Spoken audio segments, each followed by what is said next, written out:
Hello everybody, welcome back to my channel and welcome to a video that I have been excited to film for quite some time now. Today I'm going to spend some time running through your assumptions about my probation year and the teaching probation year in general.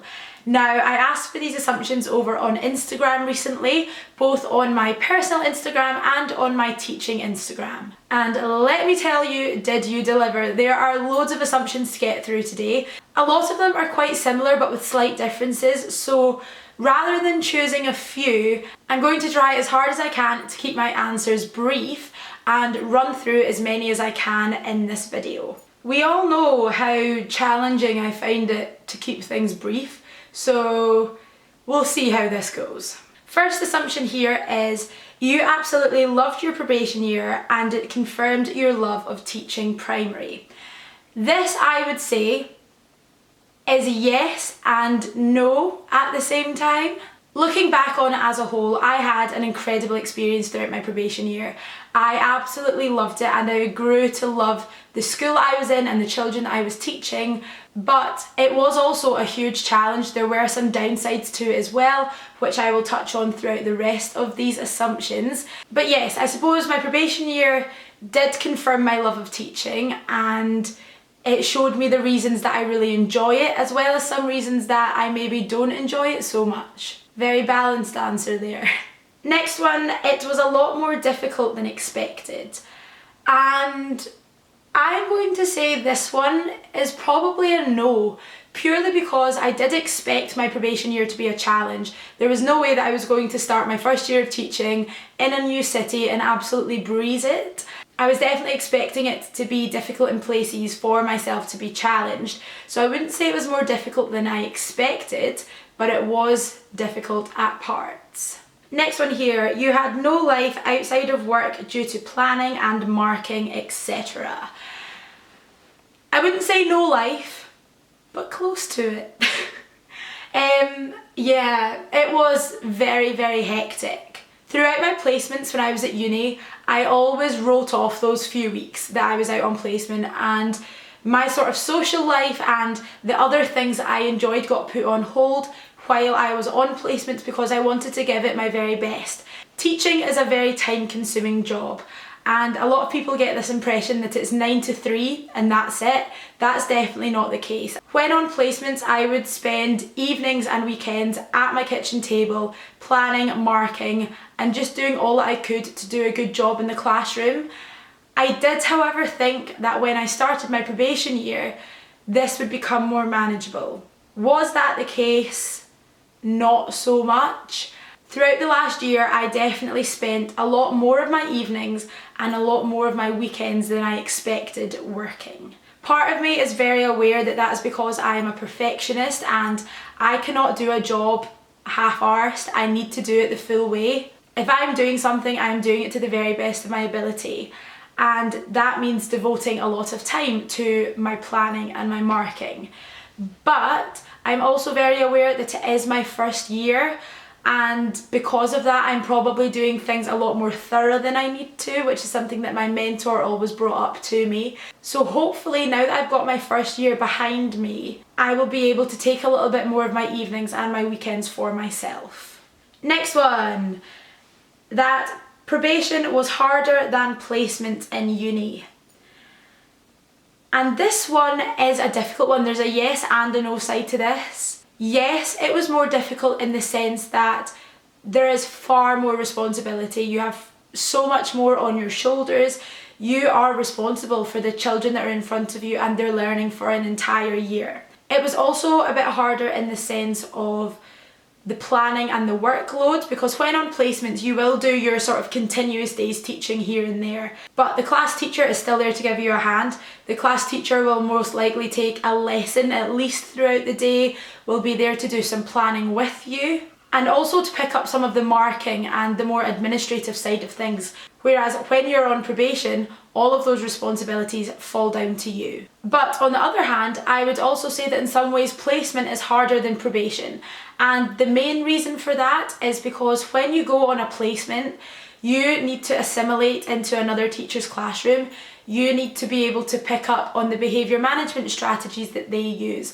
You need to be able to teach from their curriculum, follow their planning documents for the term or the year. Whereas when you're on your probation year, although you have a lot more in terms of responsibility, the control is also with you as well. You can make the decisions.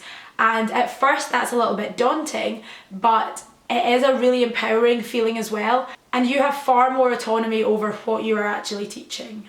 So that one, as much of a cop-out as it may be, is a yes and a no. The next one here is quite similar to the first one that we spoke over, and it is the year confirmed that teaching is your calling. Yes, in the sense that I adored my class. The joy and the sense of the achievement that comes with teaching is unparalleled, and I absolutely love that feeling. But this year has also confirmed that teaching in the same school for the next 20 years of my life is not what I want. I don't want to get stuck in a school in Scotland, running through the curriculum year after year after year, regurgitating the same lessons, doing the same thing, following whatever it is that the Scottish Government want us to do.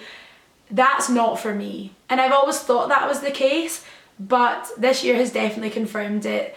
Teaching is for me without a shadow of a doubt, but teaching within an education system such as that here in the UK is not for me. It may be in the future, but for the next few years of my life, it's not what I see myself doing. Next one here says, people look down on you for being young.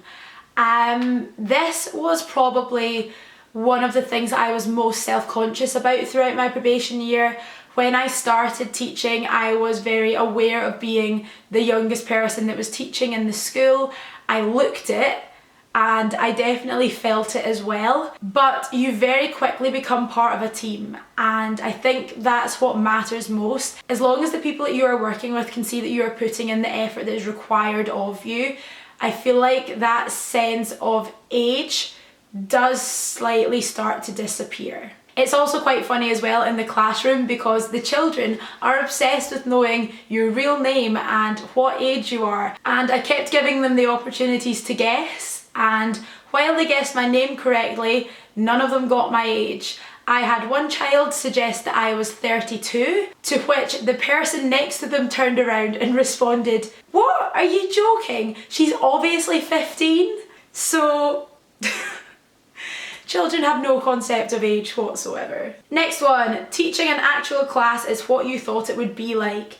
And the very short and simple answer to this is no, not one bit. Another assumption that I got here is that I loved the school that I was in, and I can now say that that is most definitely the case. As with all jobs and all places of employment, you can have little wobbles here and there. You can feel a bit isolated at times, a little bit under pressure, but those feelings are all natural, especially when the environment that you're in is somewhere that is new to you. But in response to this assumption, if anybody ever asked me, I would say that the school I was at was incredible. I absolutely loved being there, and if I ever went back there for a job, I would be over the moon. Next one, it's overwhelming. Just a way to start, so I'm watching all your vids.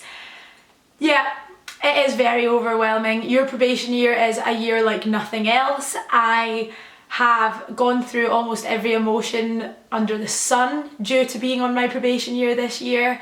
I have laughed so hard that my belly is hurt. I have cried so much that I honestly didn't think I could get myself out of bed the next day. But it's all a learning curve, and I have had an incredible year, especially considering that I have done my probation year throughout a global pandemic. I am just so proud of myself for getting out the other side of it, if I'm honest. The deputy head at my school once said that my probation year this year was a baptism of fire, and that is the only way that I could describe it. Another assumption here is you never had any free time. Never is a very strong word, but I would say that I had a lot less free time than what I would have liked and than what I would have imagined I'd have had on my probation year. I touched on it a little bit earlier, but teaching is not a 9 till 3 job. I was in school at 8 o'clock most mornings, and I wouldn't leave until around 5, half 5-ish, on the regular. Sometimes I would leave a bit earlier if I didn't have as much marking to do that day, but sometimes I could be there till 6 o'clock. There's been numerous occasions that the cleaners have had to come into my classroom and kick me out so they can lock up the building. And even so, when you get home, the work doesn't stop. I would say probably 75% of my evenings on probation year looked like me coming home, doing a bit of exercise or going a walk, then having my dinner, having a shower, and then sitting at my table until around 9 o'clock, 9:30 at night, doing either marking or doing planning. It was a lot. And then it comes to the weekends. I would always try and give myself my Saturday as my free day, but the Sunday fear, let me tell you, terrifying. Absolutely terrifying. I have been loving Sundays on my summer holidays purely because I don't have this awful sense of like responsibility and dread building inside of me. I'm a different person when I wake up on a Sunday when I was working. I'd get up, I'd have my breakfast, I'd tidy my flat, and then I would sit down at my table and plan for the week ahead. And it took ages. I don't know whether it's just because it's my first year and I'm learning what works and how to go about lesson planning, but it takes so long. And it definitely cast a slight shadow over my weekend, I'm not gonna lie. I'm hoping that moving into next year, because I've got some experience behind me, it won't be so full on, but I definitely feel as though this last year I have had very little time for myself. Next one here, you don't necessarily have favourites, but there are children you will miss more than others. And I'm gonna say that this one is true.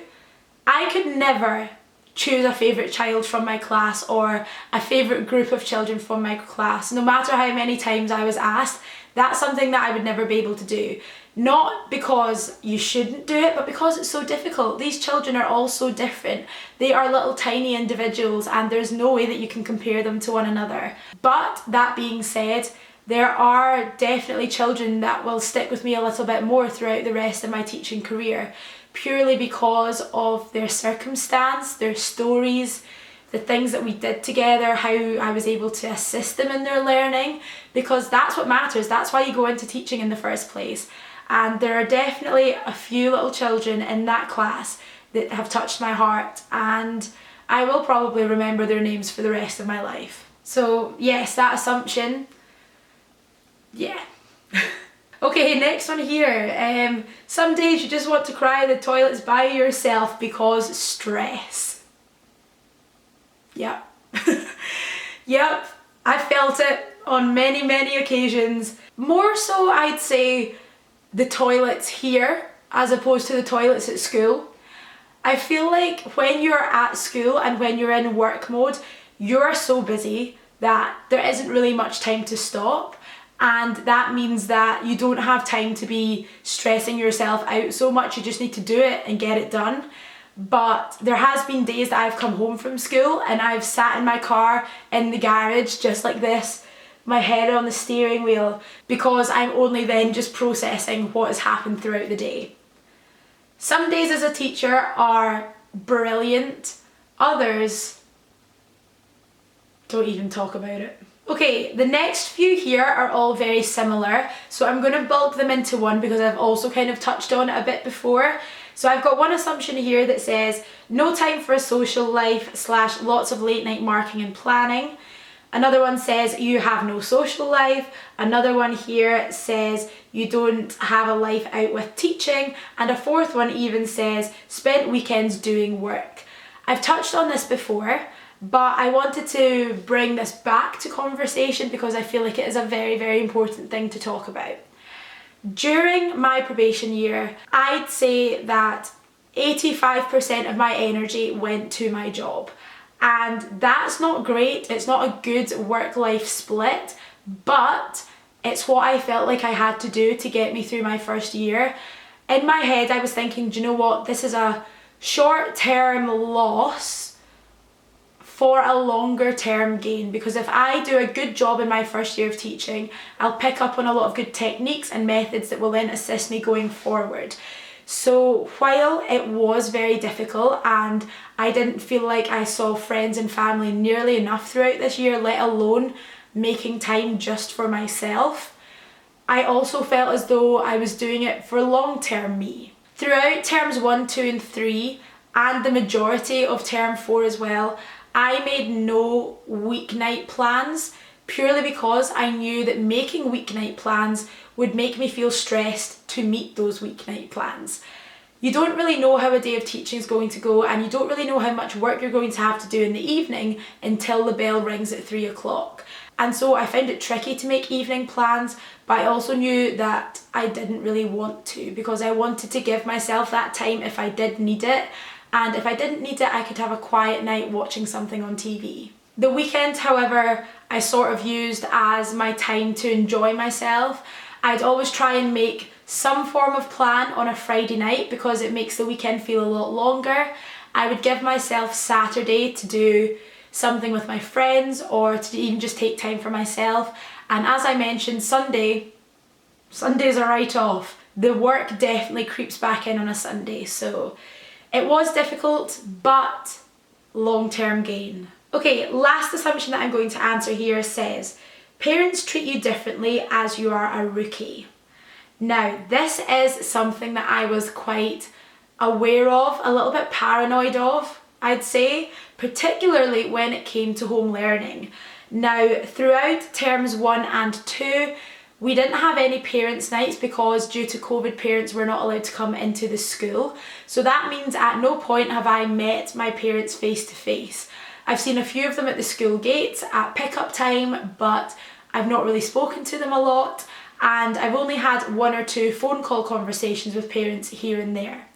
Other than that, the sort of home-school link was pretty severed. Then comes January when we started home learning, and that was the first time that a lot of parents would have seen me in the flesh, even although it was over a screen. It was the first time that they were seeing me as a person and seeing how I was interacting with their children, seeing how I was marking their work, and that was a bit terrifying. I am very aware that 22 is very young for a teacher. Not only that, but I look very young. I still get ID'd buying Red Bull on the occasion. So I can only imagine as a parent, if you see me as your child's class teacher, they're probably thinking, who is this child? Like, where's the actual teacher? And that's a thought that I was very aware of in my head throughout my probation year. When we were doing home learning, we did live check-ins twice a week over Teams. And during those live check-ins, parents were asked to log on to the computer for their children, get it set up, and then leave the room so that it could be as much of a classroom environment as it could be.